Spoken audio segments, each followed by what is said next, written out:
और दक्षिणी ईरान में अभी अभी बड़ा हमला, मिसाइल अटैक से थर्राया बंदर अब्बास रिहायशी इलाकों में मिसाइल अटैक से हड़कंप मचा हुआ है।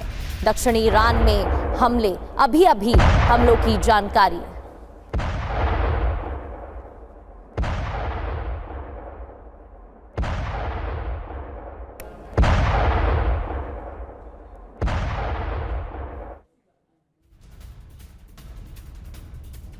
और देखिए एक एक कर नई तस्वीरें भी सामने आ रही हैं। ईरान में हमले का सीसीटीवी सामने आया। बंदर अब्बास में अमेरिकी बमबारी से इलाका दहला है। और ये देखिए सीसीटीवी तस्वीरें, कैसे हमला हुआ यहाँ पर। और आप देख सकते हैं पार्किंग एरिया दिखाई दे रहा है, जहाँ पर वाहन खड़े, कार खड़ी दिखाई दे रही हैं। लेकिन अचानक से हमला होता है और ये देखिए धमाके, एक के बाद एक धमाके, कैसे ये इलाका दहल गया।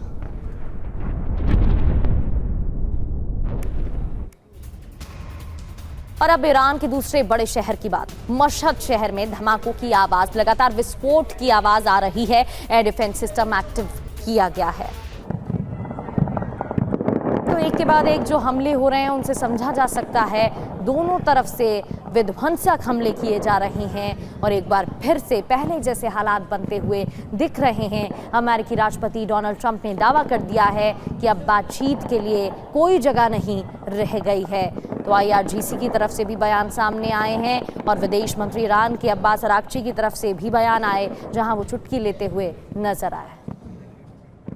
ईरान पर हमले पर डोनाल्ड ट्रंप का दावा, ईरान से किसी कीमत पर डील संभव नहीं है। पिछली डील में सब तय हो गया था, पता नहीं क्यों ईरान ने डील तोड़ दी। डॉक्टर अभिषेक सर, डोनाल्ड ट्रंप को हम सुन रहे थे, उनकी तरफ से साफ कह दिया गया है कि अब कोई संभावना नहीं है कि किसी भी तरह की डील हो पाएगी। और अगर ऐसा ही हुआ तो फिर इसका असर भयावह होगा। नहीं, देखिए राष्ट्रपति ट्रंप थोड़ा सा एक्सट्रीम बोल जाते हैं। ये ऐसा नहीं होता है कि अंतर्राष्ट्रीय राजनीति में कहीं युद्ध चल रहा है तो वहां बातचीत नहीं होगी या युद्ध कभी शांत ही नहीं होगा। इन्होंने जब फरवरी से जब ये शुरुआत हुआ, 28 फरवरी से जब से इस युद्ध की शुरुआत हुई, कई बार इन्होंने ऐसे दावे किए और उस दावे का बाद में कोई आधार नहीं निकला और बाद में डील पर भी आए। आप ये भी देख लीजिए कि एक बार ये सारी बातचीत ईरान के बगल में पाकिस्तान में हुई, दूसरी बार ये स्विट्जरलैंड में गए, स्विट्जरलैंड में हाइब्रिड मोड में बात हुई। ये राष्ट्रपति ट्रंप को या अमेरिका को आना ही पड़ेगा वार्ता के समझौते के टेबल पे, और ईरान को भी जाना पड़ेगा। ये दोनों ही के हित में, ना ही विश्व के हित में ये युद्ध है।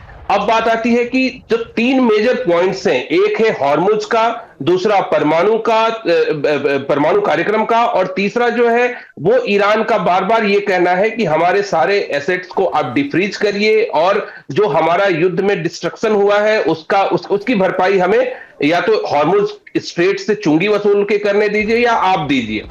ये जब 60 दिनों के लिए जो एक पॉज लिया गया था, इसका युद्ध में पॉज जो विशेषकर अगर खाड़ी युद्ध का क्षेत्र देखा जाए, इसका कैरेक्टर ही यही है कि ये हमेशा पॉज के ही बटन पे रहता है। ये कभी भी परमानेंट सॉल्यूशन की तरफ ये बढ़ते नहीं है। 10 सालों पीछे भी हमने देखा कि खाड़ी युद्ध में इराक ईरान वॉर कितना गया, या उसके बाद यूएस ईरान वॉर का, यूएस ईरान टेंशन कितना लंबा चला।